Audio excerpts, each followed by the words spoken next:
Take over. You got to pinch hit, you guys. And Maria's got to take a quick mini break. But in the meantime, you got the app check. All right. I know a new app. Fill in for Maria app. Yes, this is the she actually has that. She actually has the fill in for Maria app. It's me. Yeah. Your twin was just being interviewed. So tell me about you. I'm Meredith, by the way. Meredith, I'm Tony. Hi, Tony. Tell me all about you. All right, I talk about sex. Oh dear. Is there an app for that? Do we need an app for that? I need an app. I need an app for that. Okay, so tell me about sex. Yeah, my wife and I do a podcast called the One Extraordinary Marriage Podcast. Oh wow. Okay. And so we do it together. Sex and the podcast. Oh. I hope just one of them is live. I'm hoping right? not on the podcast. No, not on the podcast. Or on video. Or on video. No, it's none of those. PG. Yes, it's totally PG. No, so we have a podcast called One Extraordinary Marriage Podcast. We talk about sex, love, and commitment. I love that. Yeah, and so we're well known for our 7 Days of Sex Challenge that we started 5 years ago. Wow. And so we do that with our community. We do it ourselves, and we share that. Okay. As well. And what is that like? Tell me about that. So 7 Days of Sex. So what we found out in our marriage and many marriages out there, folks aren't having it. I know, because how am I supposed to keep up with like Real Housewives and have 7 days of sex? Right. Yeah, Real Housewives needs to go. Yeah, right. I think my husband would say the same thing. Exactly. Good for him. Oh, totally. Yeah. So what we do is we help people understand that you can do it, and we give them a step-by-step. Okay, this is what you can do today. Get out of your bedroom. Figure it out. Schedule it and figure it out. Get out of your bedroom. Or the next day maybe, hey, we're going to try a new position. Right. Or the next day we're going to do X, Y, Z, and on and on and on. So we help people go through that. I have a question. Do you talk about intimacy? And I mean, because that's like a big thing. Yeah. Because I mean, sex is sex, but intimacy is a totally different. It's a whole different thing. Physical and sexual intimacy are a different thing. Yeah, there's that deep connection that happens between a husband and a wife. So do you talk about that as well? Yeah, we talk about the 6 forms of intimacy. Okay. So we talk about emotional intimacy. We talk about financial intimacy or spiritual intimacy. We dig into each one of those and how they do impact your sexual life. Okay. I mean, no, it's totally true, because, when finances are stressful, when any kind of stress enters the household, I think there's just a tension there that's really hard. And do you guys agree with me? Yes, more sex. We agree. Just not. Yeah, these are all guys. Just this is I'm the only girl here. This is not fair. Absolutely. We can get into some serious trouble here, Meredith. That's why Maria left quick. She's dropped you in it straight away. Oh my God! Did you see what she did to me? I was no, and I'm like, what's going on? No, seriously. For guys, I think or what? Do you guys? The stress and I would say financial is a big issue for most of us men. When we get hit financially at a work or in our businesses, that's when we can sometimes just go off and want to be on our own, and we can't connect. So being able to talk about that. It is really about connection, because I'm telling you, it's that is, I think that, just when I talk to other women about that kind of thing, about sex and marriage and stuff, I think it has a lot to do with when there are financial problems or the problems with the children. Oh, yeah. There's a disconnect that happens, and it's really.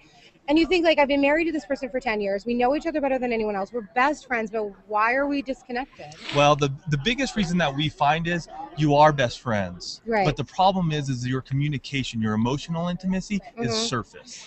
You talk about the kids. You talk about work. Right. You talk about the garden. So what should we be talking? We just should stop talking. No, you don't need to stop talking.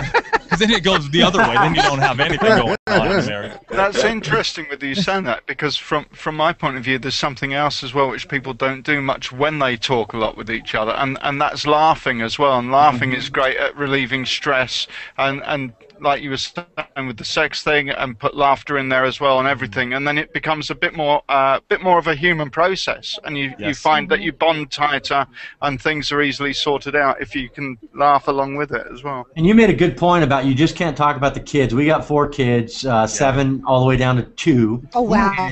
Oh yeah. So we do a lot of date nights. People are always like, Yates, you're always going on date night. I'm like, man, it's cheaper than divorce, dude. Yeah. So I love that. Get a meal every once in a while is better than an attorney. So we go out and we say no kid talk. We're going to talk. Well, you're not going to be mommy tonight. You're going to be my wife, and we're going to talk about other stuff. It's still hard to do though. It is. And what my wife and I came up with is we have a 77 questions to get the conversation started. Wow. And what that helps out is what you're talking about. Well, what do we talk about? Well, let's talk about specific questions. Right. And it may be just one question a night for 77 days, but you're digging deeper. And we go over each of those intimacies, the 6 different ones, so you can talk about these different things. When it comes to sexual intimacy, here's the crazy thing. I've been married 16 years. I've gone through crap and back in my marriage. I'm trying to get my wife in and I hear this conversation. You're trying to score some no point mommy here, Chris? talk. She's picking up the kids. I'm like, you got to hear this stuff. You got to hear this Trying to stuff. score some point with your wife? No, he totally is. Good. That's awesome. No, I didn't know. Now you are. Look at the kids. You're committed now. You're committed.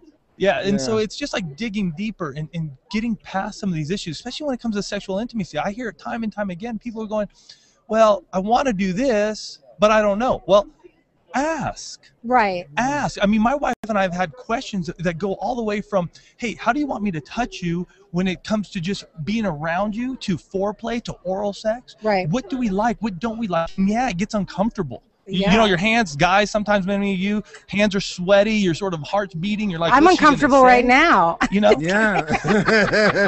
It's totally understandable because it's a weird conversation. You said, hey, we're friends. Right. And we have this great connection, but sometimes we got to just take it that next step and really dig deep. Because it can be awkward. Can I ask a question? Sorry, go ahead. So my question is this: so the 77 questions, does it kind of give the man and the husband or the wife, in a sense, an excuse that, hey, well, the list asked me to ask and talk about this, and kind of take away a little bit of the pressure and get the conversation going? What do you think? You're right on. Yeah, because a lot of it is, what are the questions we're going to ask? And what we always say too is, each of you need to ask and answer that question. So it's not me just asking my spouse and only I'm going to receive. I'm going to ask her, and then she's going to turn around when I'm done and she's going to ask me. And we'll write notes down so that we can remember this stuff, or we want to go back to it. And it seriously has flourished our marriage time and time again when we do this. Great question, man. Thank you. Any more questions? Yeah, I don't put my hand up like it was at school. We're not in the schoolhouse. I love that. I'm just wondering what your thought is on why things of any sort of sexual nature became a taboo subject over time.